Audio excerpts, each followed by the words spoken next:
It was the 7th year I had feelings for Michael. The moment I finally let go of that stubborn obsession in my heart. During our final breakup, he told me, "Don't love someone so blindly. It's kind of scary.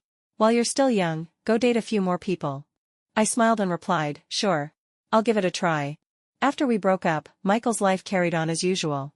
The first month, he never mentioned me. The second month, he began to seem distracted. By the third month, he stood downstairs outside my building in the middle of the night, looking completely lost. I had just coaxed Samuel to sleep in bed. The now calm man intentionally picked me up and carried me to the floor-to-ceiling window, jealousy thinly veiled in his voice as he kissed me and whispered, "Look how pitiful he is. Don't you want to go down and see him?" The third time Michael glanced at that delicate, young girl, I stared into the same eyes that had once dazzled my entire adolescence, and just like that, I let go of what had bound my heart. He looked at every girl with such affectionate charm. But I was merely the most insignificant one. Joanna. Michael leaned forward to stub out his cigarette and looked at me. Honestly, the day I agreed to be with you, it was just a moment of weakness. I tried, I really did, but it just didn't work. He lifted his hand, cupping my face. His thumb gently brushed the corners of my slightly reddened eyes, his touch soft, his voice even softer. "I just can't love you the way I love a woman. That time I kissed you while drunk, it was an accident, nothing more." I pushed his hand away. "Michael, if you want to say something, just say it." He leaned back into the sofa, his expression casual, detached. "Let's just go back to being brothers. It's more comfortable that way. Don't you think?" I looked at him and curved my lips into a smile. "After tonight, okay?" Tonight meant something special to me. But Michael had clearly long forgotten. He frowned slightly, then gave a half-hearted, "Fine." When I returned from the bathroom, Michael was exchanging WeChat info with that pretty girl. He did still remember he had a girlfriend. Even though his eyes burned with longing, he held back. Still, from that moment on, he was completely distracted. His phone kept chiming every few seconds, and every time, he replied instantly. I couldn't help but think of our own message history over the years. Mostly green bubbles from me, with barely any white ones from him. The longest gap between replies? A whole month. Turns out the difference between love and indifference is that obvious. Just after midnight, Michael couldn't wait any longer. "It's late. Let's call it a night," he said as he stood up. I stood up too. One moment. Our friends paused, curious. I walked over to Michael and looked at him calmly. "Michael," I said. "I won't wait for you anymore." He laughed, like I'd just said something hilarious. Spreading his hands, he smirked, "I don't remember ever asking you to wait." Then he turned to the group. "Did I ever say that? Anyone?" It was true. He had never asked me to wait. But I had followed him all the same. When he was in a relationship, I'd stay away. When he broke up and needed someone, I was always there. Even his friends couldn't bear to watch anymore. "Anna, even backup girls have more dignity than this. Is it worth it? He's just using you to kill time between girlfriends." But I acted like I had never been hurt. I never once thought of giving up. So much so that when I now said, very seriously, "I won't wait for him anymore," not a single person believed me. Michael reached out and ruffled my hair. "Anna." He called me that, the same way he used to back when we were just buddies. "You should have done this a long time ago. Loving someone so stubbornly, it's scary, you know?" Michael laughed. And in his eyes, I saw that familiar gleam of flirtation. Soft as spring light in peach blossoms. In that moment, I finally understood. The opposite of tenderness is a kind of heartless charm. While you're still young, go fall in love a few more times. You're not ugly. Why hang yourself from one tree? I thought about it, then smiled and nodded. "All right, I'll give it a try." Maybe he didn't expect me to agree so easily. He froze, then chuckled. "Go for it. Try a few more." Michael got a new girlfriend soon after. Their relationship moved fast, so fast that by day 3, she'd already moved into his place. Our mutual friends were indignant on my behalf. "Michael's really something. This is basically a seamless transition. Anna, if you're upset, just cry. Don't hold it in. I bet they won't last. Give it a few days, he'll realize you were the better one. But don't go running back to him right away this time. Make him sweat a little." I sighed and looked at them. "I won't be getting back together with him." "Don't kid yourself, Anna. You can't do it." "Yeah, don't pretend in front of us. We know you too well." They looked at me with pity and sympathy. I just smiled and said nothing more. On one of Michael's days off, I dropped by his place. His new girlfriend opened the door. She stared at me curiously. "Who are you looking for?" "Is Michael here?" "I came to pick up something." "What are you here to get?" "A little Anna figurine in a storage jar." "I'll help you look." "It's long gone." Michael's voice came from inside.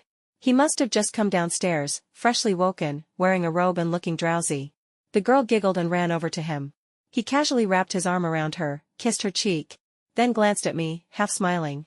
Why, coming to take back something you gave me. Where is it? I'll look for it myself. Who remembers something like that? He lit a cigarette. Maybe it got knocked over and broke. I could buy you a new one, if that's what you want. I glanced at them. The girl had draped herself all over him like she was marking her territory. Michael looked pleased by it. Forget it.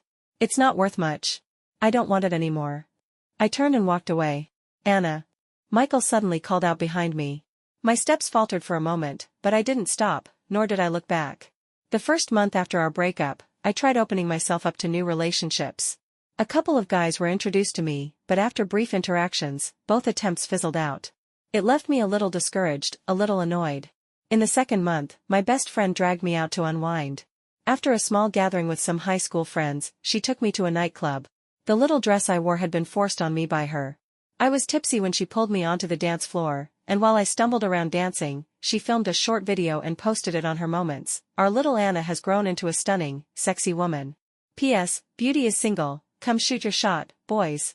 Once she posted it, she tossed her phone aside and came dancing with me. Completely unaware her WeChat was exploding. Until the lively crowd suddenly stirred, and a girl beside me grabbed my arm, silently screaming, Anna, Anna. Who is that guy? Oh my God, what did I do to deserve seeing someone that gorgeous? I blinked through drunken eyes. Under the shifting, decadent lights, a tall man in a black business suit was striding toward us with long, powerful steps. Even without seeing his face clearly, that body alone made people want to scream. That's Samuel Lee. I'm not hallucinating, right? The genius campus prince from high school, Samuel Lee. I snorted. Samuel? How could someone like him come to a place like this? You're seeing things. I pushed away her hand and turned back to dance with my best friend. Only to have my arm suddenly gripped tightly.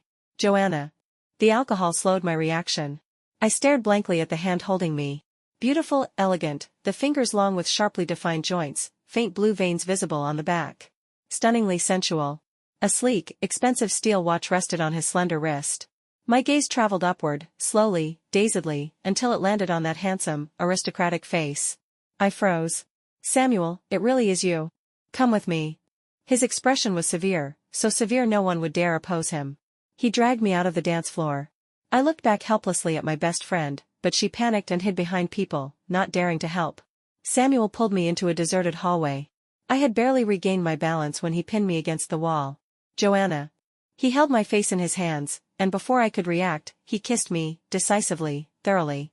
If you're willing to consider random strangers, then why not try being with me? Maybe it was the alcohol messing with my mind. Maybe the kiss was too deep, leaving me breathless. My head spun into chaos, then blurred into nothing. By the time the long kiss finally ended, I was weak, leaning against Samuel's chest. But what? You and Michael, weren't you close? Like brothers? Samuel lowered his gaze, tucking a stray lock of my hair behind my ear. So what? Is that illegal? Of course not. Then, do you want to? You already kissed me, now you're asking if I'm willing? I glared at him, baring my metaphorical claws. Samuel suddenly laughed. Joanna. His thumb brushed my cheek, then slid to the corner of my lips. We know each other. That's better than choosing a stranger, isn't it? My alcohol-heated brain found that incredibly convincing. Why pick a complete stranger? When he was right here. Someone I knew, someone gorgeous, a choice with no downside. So, should we try? The smile in Samuel's eyes deepened. He dipped his head and kissed me again. I'll do my best, he murmured against my lips. Guarantee satisfaction. Somehow, news of my 2 failed blind dates reached Michael. Someone mentioned it over drinks. I saw Anna with her boyfriend the other day. What boyfriend? They only had 2 meals together before it ended. Well yeah, her heart is full of brother Michael. How could she seriously date anyone? Michael took a sip of wine, sounding indifferent. She's stubborn. You've known her long enough. But brother Michael, isn't it weird she hasn't contacted you at all for a month or 2? Doesn't she always do that? Whenever I date someone else, she goes quiet like she's dead. He set down his glass, but something inside him tightened. He had broken up 7 or 8 days ago, yet Joanna had remained completely silent. Last night at 3 a.m. he had posted on Moments saying he felt bad and wanted a drink. Joanna didn't comment. Didn't text. Didn't even check in. It's boring drinking with just the guys. Should we call Anna? What for? She can't drink. Michael paused, then shifted the topic. Actually, fine, call her. I want to ask what kind of terrible eyesight she has to pick such awful men to date. His friend laughed and dialed my number. But the call was rejected. Twice. At this time of night, she can't be on a date, right? Michael's expression didn't change, but the smile on his lips thinned. Coldly, he picked up his phone and dialed a familiar number. And only after the call rang did he realize, he had memorized Joanna's number long ago. The phone rang for a very long time. When he was just about to hang up in irritation, someone picked up. Hello? Who is this? A soft female voice answered, raspy, breathless.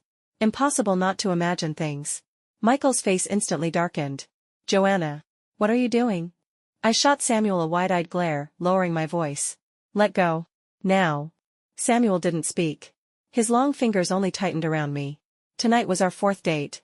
The academic god who had seemed emotionless and unattainable in my memories suddenly felt very human. Maybe all men in love were the same. Even geniuses couldn't escape.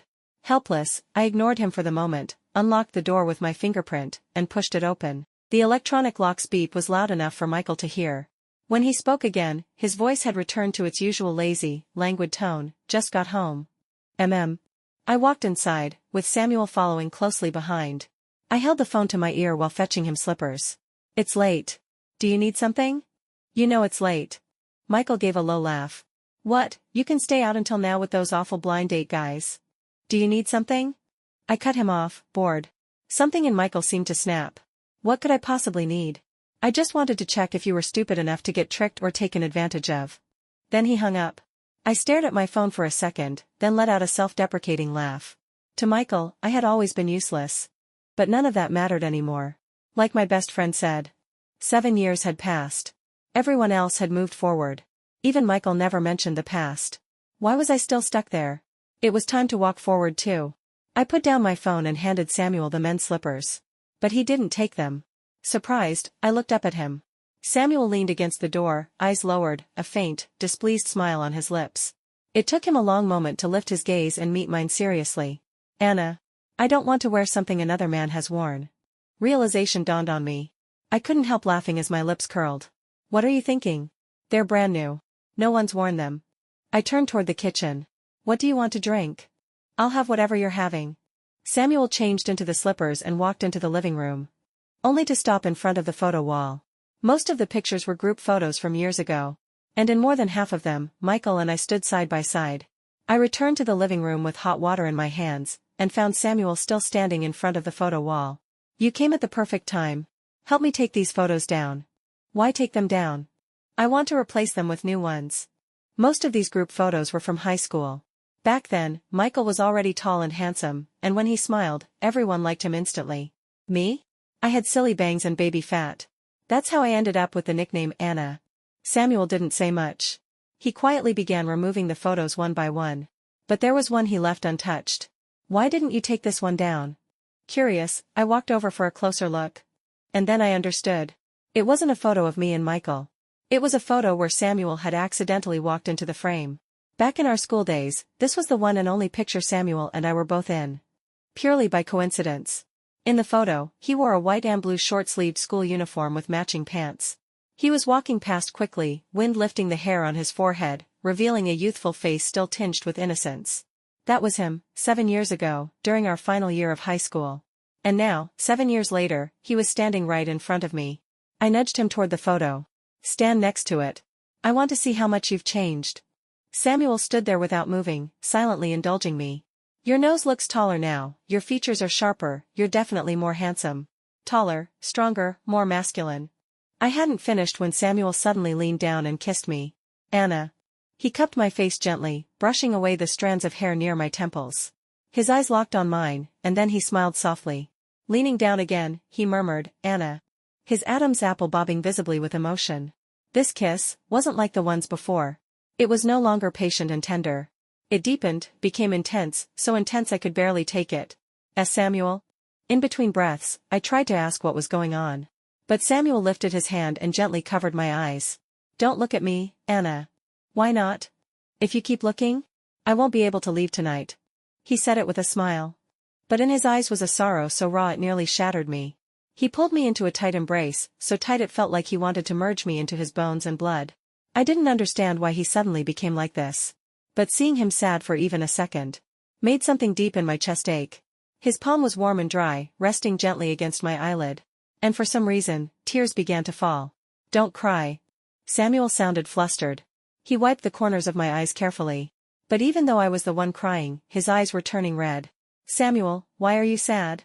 He cupped my face again, and the way he wiped my tears was impossibly gentle. "Anna. I'm just really happy." Samuel smiled again, and this time, the smile reached all the way to his eyes. "To be with you. You have no idea how happy that makes me." After walking Samuel out that night, I couldn't sleep. I lay awake for a long time, then got up and pulled out my old photo albums from school. One picture after another, flipping through the past. Michael, John, Eric, why had we all stayed such close friends since high school? It all traced back to one thing. The year I entered high school, the city where our school was located was hit by a serious earthquake. Many of our classmates didn't survive. I was trapped under rubble. And it was Michael who held my hand through 2 whole days and nights. Until the rescue team pulled me out. He didn't rest. He followed my stretcher all the way to the makeshift hospital. When I woke up, he was asleep, slumped at my bedside. But the moment I moved, he opened his eyes. They were bloodshot, ringed with exhaustion, but he still gave me the brightest smile. "Anna. If you hadn't woken up, I think I would have gone crazy." They were the most beautiful eyes I had ever seen. How could I not fall for him? But a young girl's crush isn't enough to sustain 7 years of waiting. He wasn't the one at fault. The mistake was mine. For confusing friendship with love. Michael was a good man. A kind man. He just didn't love me. Not even enough to remember that our final breakup date was the anniversary of the day he held my hand beneath the rubble. A day he had long since forgotten. A few days later, in the afternoon, I suddenly received a WeChat message from Michael. "Found your thing. Come pick it up." "What thing?" He sent a picture. It was the little Anna storage jar I had given him while we were dating. In the photo, the tiny figure of Anna wore a silly smile, reminding me a bit of what I looked like back in school. I couldn't help but smile. But Michael had always preferred those dazzling, confident beauties. And I really didn't know where I'd found the courage all these years to follow behind him so stubbornly and hopelessly devoted. "Don't need it anymore." I hesitated, then added, "If it's in the way, just throw it out." He replied quickly, "Then I'll throw it out." I didn't reply again. Because just then, Samuel's voice call came through. "Anna, I'll come pick you up later." "Okay. What do you want for dinner? Barbecue or hot pot?" I groaned. "I can't choose. I want both." Samuel chuckled. "Then we'll have both. But I'll gain weight." "That's fine. You were a little chubbier in high school. And you were very cute." "Samuel." I jumped to my feet in protest. "That was baby fat." "Baby fat, got it." He laughed so hard I could hear the joy through the phone. "Anna, see you tonight." But that night, I didn't make it to the date. Just before getting off work, our mutual friend John suddenly called. "Anna, come to the People's Hospital. Hurry." "What happened?" "Yesterday was Jasper's birthday. Aunt Jean wasn't in a good mood, she drank a little, and she tried to take her own life." I stood there frozen. Tears burst from my eyes instantly. Jasper was 1 grade above me.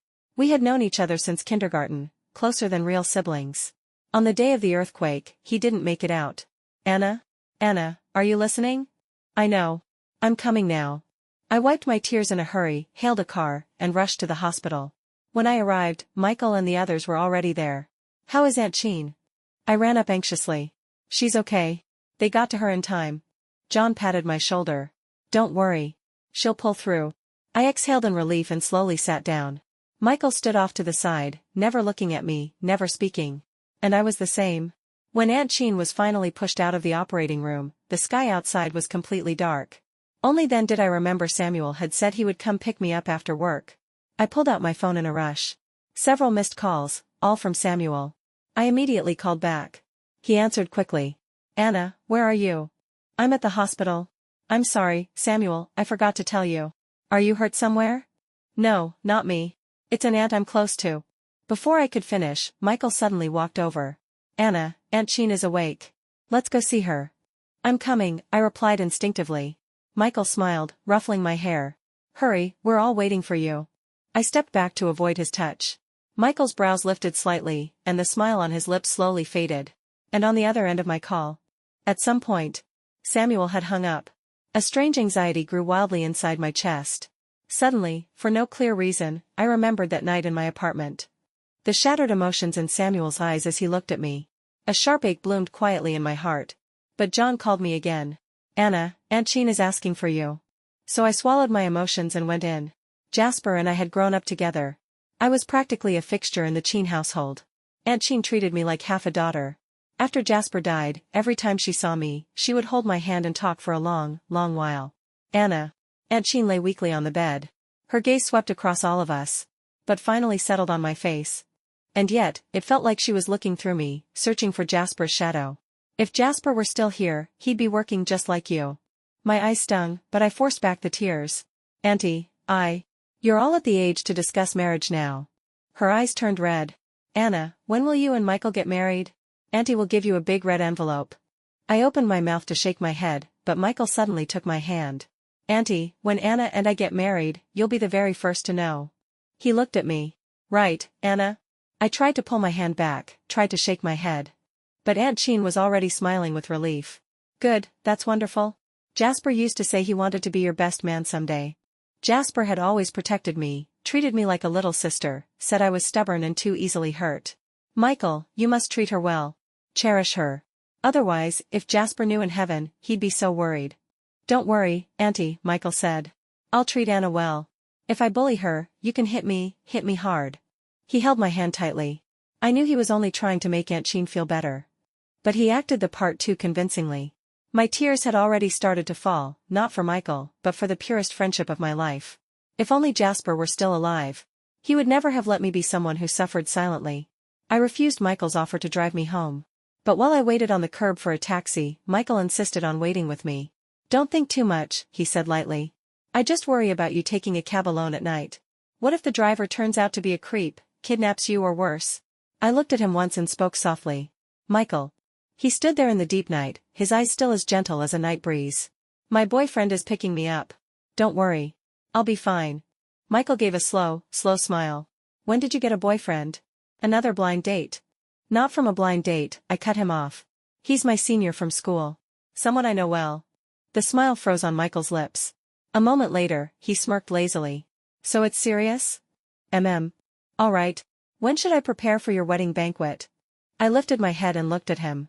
But his face would never again overlap with the Michael from 7 years ago.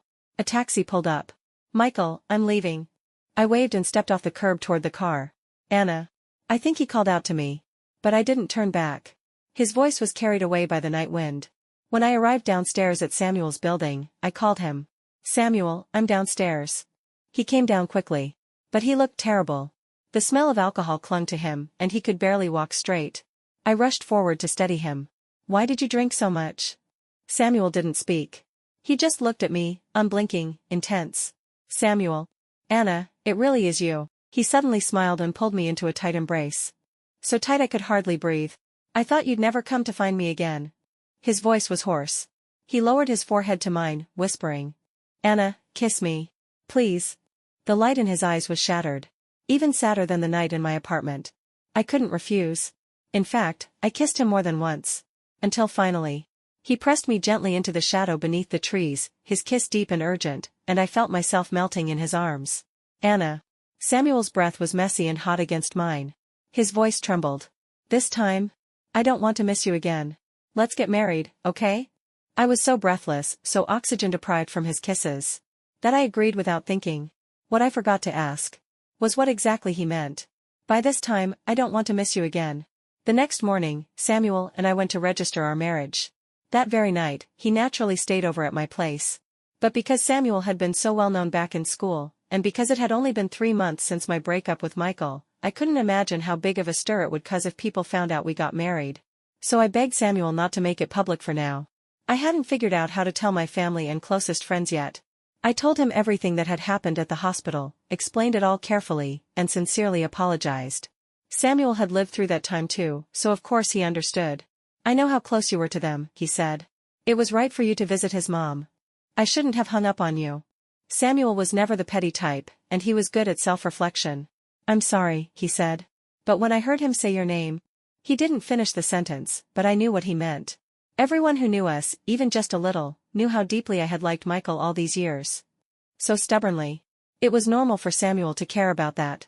Samuel. I leaned forward and wrapped my arms around him. I'm a very stubborn person. When I like someone, I give it my all. But once I stop, even 10 bulls couldn't drag me back. Do you understand? He looked at me. Then, do you like me now? I lifted my face and gave him the same fierce glare I'd given that night. We're already married, and you're still asking if I like you. I had never seen Samuel so happy. Back in school, he had always been calm and unreadable. Teachers praised him for staying composed whether honored or humbled.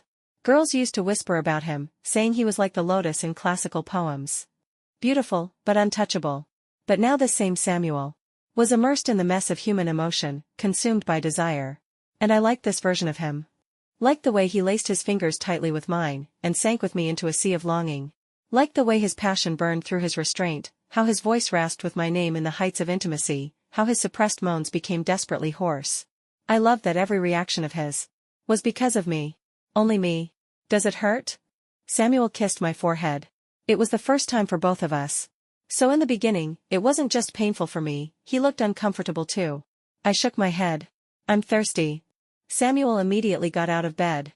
He returned with water and held me in his arms as he fed me sip by sip. But somehow, by the time we finished, we were kissing again. Then the phone on the carpet started ringing. Samuel paused. But I hooked my arm around his neck. Leave it, it's probably spam. Yet the phone wouldn't stop ringing. Samuel seemed to sense something. Suddenly, he lifted me up. Startled, I clung to his neck, my legs instinctively wrapping around his waist. The phone screen was still glowing on the carpet. Michael's name flashing across it. Put me down first, I said. I'll turn it off. But Samuel didn't respond. Let him call, he said, voice thick with jealousy. The ringtone stopped for a moment. Then a new text appeared. On the lock screen was a single line, Joanna, I'm downstairs. I froze. Samuel's jaw tensed. He walked over to the floor-to-ceiling windows with me still in his arms. Kissing me possessively, he whispered, look at him. Pathetic, isn't he? Joanna, do you want to go down and see him? We were too high up to see clearly. Just a vague silhouette. I couldn't even be sure it was Michael. I let out a laugh, looking at the sulking man in front of me. It was the first time since we got together that he'd called me Joanna. And somehow, it sounded like he was deliberately competing with Michael. It's the middle of the night. Him standing out there is creepy, he'll disturb the neighbors.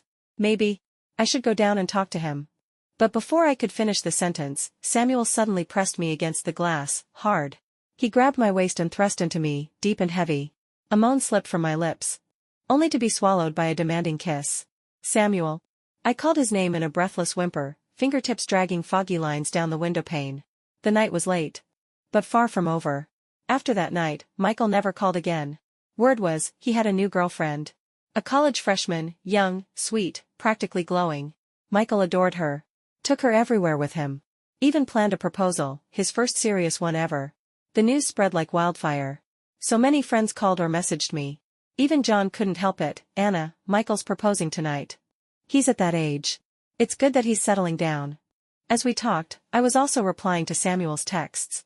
That evening, he was taking me to dinner with several elders from the Lee family. His parents were abroad, so they'd meet me later. But they'd already sent me a big red envelope through relatives. Even though our marriage wasn't public, the Lee family elders knew everything. And I was planning to bring Samuel to meet my parents too. John sounded surprised. Anna, do you really not care anymore? Or are you still mad at Michael? If I said I truly didn't care, would you believe me? He was silent for a moment. Anna, I don't know why, but I feel like, sooner or later, Michael's going to regret this. He never admits it. Always acts like you're dispensable. It's funny. When it's about other people's feelings, it's easy to see things clearly. But when it's your own, you're always blind. Just like I once was. Just like Michael is now. And like John would be someday. When he gave up Emily. The woman who stayed by his side for 7 years, from the time he had nothing, to the moment he became a billionaire. To pursue someone he once worshipped from afar, he never admitted it either. But deep down, he had already regretted it, from the very moment he let her go. The proposal scene was decorated like a dream, grand and dazzling. Michael and his friends had arrived early, all waiting for the radiant bride-to-be to show up. When John arrived, Michael couldn't help but look over. His tone was cold. Did you call Joanna? John didn't deny it. Don't worry. She's not coming to make a scene. But Michael's face darkened even more. You think I'm afraid of her making a scene? John gave a bitter smile. You're not afraid she'll come ruin it. You're afraid she won't come at all. That one sentence shattered all the pretense Michael had been holding up these past few days. His expression collapsed. With one swift motion, he flipped over the intricately designed fondant cake and the table beneath it. The venue fell into chaos. The music stopped. The laughter died. Everyone turned to look, stunned. Michael couldn't even tell what he was feeling. Was it the shame of being exposed? The anger of being seen through? Or, a deep, unnamed panic? In the end, he had no choice but to admit it. John was right. He wasn't scared Joanna would show up and ruin everything. He was terrified she wouldn't come at all. That night, when she told him she had a boyfriend. He hadn't believed her. But he'd secretly asked her best friend, only to receive a vague answer, "What's the rush? You've known her so many years. If Anna really gets married, she'll definitely send you an invite." And yet, he'd been anxious every day since. Because this time, it felt different from all the times before. Ever since he told her, "You're still young. Go fall in love a few more times." And she smiled and said, "Okay." Everything had spun out of his control. Joanna really went on blind dates. She really fell in love. And most likely, she really was with someone now. Just the thought of that made Michael restless and uneasy. Though his friends laughed it off. "Anna's just being dramatic this time. But Michael, if you just apologize nicely, she'll forgive you. I bet you two will end up getting married anyway. Remember what your ex said when you broke up? Something about how you kept calling her Anna by accident? Face it, Michael, you really do like Anna. You never noticed? You're most relaxed, most yourself when you're with her." John watched the scene unfold and finally sighed. "Michael, if you go find Anna now. It's still not too late." But before he could finish, someone burst in from outside, shouting, "You guys will never guess who I just saw." Michael's head snapped up. He didn't realize it. But in that moment, he looked exactly like a drowning man grasping for a final piece of driftwood. It was Anna. The friend grinned. "I almost didn't recognize her. It's only been a month or two, but she suddenly looks so pretty." Michael quickly composed himself. Slipping back into his usual indifferent demeanor. He first ordered someone to clean up the mess. Then turned to the friend and said lightly, "Why didn't you bring Anna over? This is the most important night of my life. She can't miss it." "I tried. But Anna said she was just here to eat at the restaurant." Michael's lips curled. What a coincidence. He was proposing tonight, who didn't know? There were so many restaurants in the city. And she just happened to come to this one? He suddenly realized. She had that sunless streak he'd never noticed before. She must have heard about the proposal and couldn't hold back, but still pretended not to care. Michael gritted his teeth. Thanks to Joanna, these past few days had been absolute torture. Fine. Tonight he'd scare her a little too. Then, he would propose to her. Just like he'd promised in front of Aunt Jean. He would marry her. He would treat her well. Otherwise, if Jasper found out in heaven, he'd definitely come after him. Michael was still a little superstitious. That thought made him pause. Marriage with her didn't sound so bad. In fact, deep down, he felt an unfamiliar flicker of anticipation. His mood lightened significantly. Whatever. If she won't come, then fine. He glanced at his watch. "I'll go pick up Jenny." He stepped out of the room. But he had no intention of picking anyone up. Instead, he lit a cigarette. And wandered aimlessly in the garden. But after a few steps, Michael stopped in his tracks. Under the soft glow of the night, a girl in a light green dress came running down the steps in the distance. And then, threw herself into a man's arms. Michael heard her voice. It sounded like she was being shy. "Samuel. I feel kind of nervous. I'm scared." The man held her tightly, then leaned down and kissed her for a long while. He finally whispered, "Don't be afraid. Only ugly brides fear meeting the in-laws. Our Anna is so beautiful and sweet, they'll love you." "Really? They'll like me?" "Of course they will." He took her hand, fingers intertwining. "I'll handle everything." "Okay. Then I'll believe you." Michael watched as they walked away, still whispering intimately to each other. And suddenly, he thought of something from years ago. Back then, Samuel had also been injured in the earthquake. He'd taken a long time to recover before returning to school. Michael had gone to visit him once. What had he said then? Michael stood there for a long time, digging through old memories. Until he finally remembered. He had told Samuel, "Joanna really, really likes me. I might date her after the college entrance exams." He'd also told him, "I know you've liked her for a long time too. I even know, you were going to confess to her the day of the earthquake." Because one time, when he'd visited Samuel's house, he'd accidentally seen his unfinished diary. And the last thing he said to Samuel that day was, "If Joanna knew that when she was trapped under rubble, you were the one holding her hand for 2 whole days and nights, she'd be incredibly moved. Then if you told her you liked her, and wanted to be with her. She's so kind." She'd never reject you. But brother Samuel. You're so proud. Would you really want her to say yes, just out of gratitude? Samuel had been silent for a long time. Then he said only 4 words, take good care of her. Michael remembered the way Samuel had turned and walked away, his figure so quiet and lonely. It was the first time Michael felt the thrill of beating someone. They had once been good friends. Brothers. But what no one knew was, Michael had always secretly envied Samuel. So he had done something selfish. He had taken Joanna away from him. But even after taking her, he didn't treat her well. And suddenly, Michael understood something. All those years of hurting Joanna. It wasn't out of carelessness. It was because deep down, he knew he was guilty. Because the person Joanna had fallen in love with from the beginning wasn't him. It was the boy who had held her hand beneath the rubble. And he, Michael, was just the one who stepped in after Samuel was taken away for treatment. He stole the fruit Samuel had grown. But stolen things, eventually have to be returned. And in the end, Joanna had still found her way back to Samuel. Michael returned home. He searched through the chaos of the storage room for a long time. Until he finally found the little Anna jar Joanna had once given him. After their final breakup, Joanna had come to see him only once. Just to ask for that jar back. He told her back then that he'd thrown it out. But he hadn't. Every single thing she had ever given him. He had kept them all. He'd never really understood what made that gift so special. After they separated, he'd taken it out to look at many times. But still found nothing remarkable about it. This time, though, when he opened the ceramic jar little Anna was holding, hidden among the colorful paper stars, he found a tiny glass wish bottle. He unscrewed the cap and discovered a rolled-up piece of pink paper inside.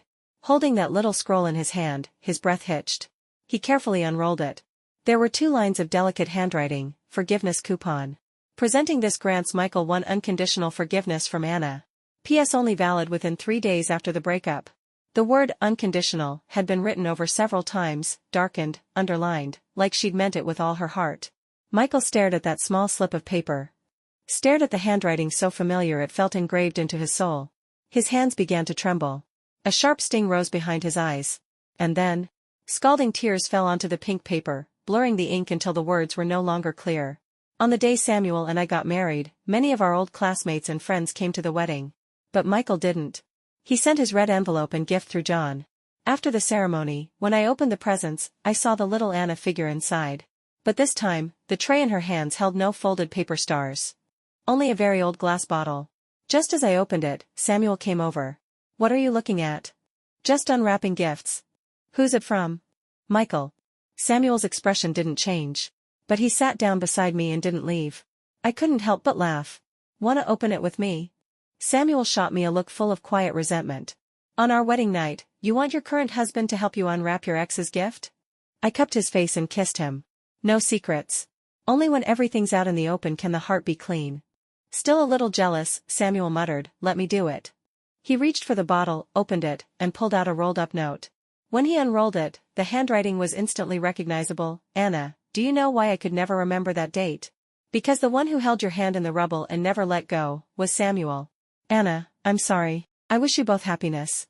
Endless happiness. I froze. Tears filled my eyes as I turned to the man beside me. Samuel's eyes were already red.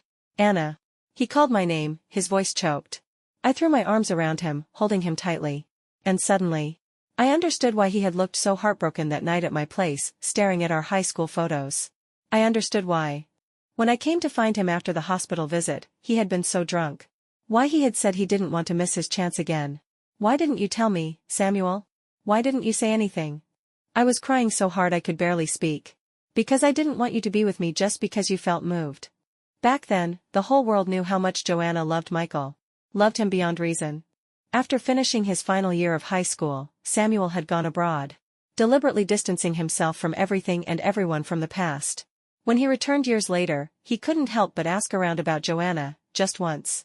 But the answer was the same as it had been 7 years ago. So he chose to stay quiet. To stay away. Until one day, he saw a photo in her best friend's social feed. And then heard that she'd started going on blind dates. That's when the feelings he'd suppressed for so long finally broke free. And he couldn't hold back anymore. That night, he made the boldest decision of his life. He didn't hesitate. Didn't retreat. For the first time ever, he was the one who took initiative with a girl. He kissed her, and asked her directly to be with him. If he had known sooner. That Michael hadn't treated her well during those 7 years. He would have come back much earlier. But it wasn't too late. What was meant to be his would always be his. Joanna, if Michael hadn't said anything, maybe I still wouldn't have told you. He kissed away her tears. And answered her with a deeper, more searing kiss. Because I want you to love me. Not out of duty. Not out of gratitude. Just love me, for me. Samuel, they all say I'm the fool. But you're the real fool. That's fine, he laughed, fools have their own blessings. Only fools get good karma. He didn't care about any of that. This was just who he was. Selfish. Greedy. He wanted all of Joanna's love. With no traces of anyone else in it. Pure. Unmixed. Just like his love for her. That night, he couldn't get enough of her. Again and again, as if he wanted to mark every inch of her body. Inside and out. As his. Until she choked out his name, hubby, please, have mercy. Only then did he carry her into the shower. Her hair was still damp when she fell asleep in his arms. He tucked her gently into bed, then sat there for a long time, watching her by moonlight. Even in her dreams, she looked a little aggrieved. Her brows furrowed ever so slightly. He reached out and smoothed them. And then, from her sleeping lips came a soft murmur, Samuel, you're such a bully. I hate you. He didn't have much experience with women, but even he knew what that meant. When a woman says, I hate you, she actually means she likes you. His Anna must like him. Maybe not as much as he liked her, but that was okay. They had their whole lives ahead of them. One day, he would catch up. And when that day came, the love he gave so freely, would finally be returned in full. The joy of youth had finally landed. Right in his arms. And for that, he was deeply, deeply content.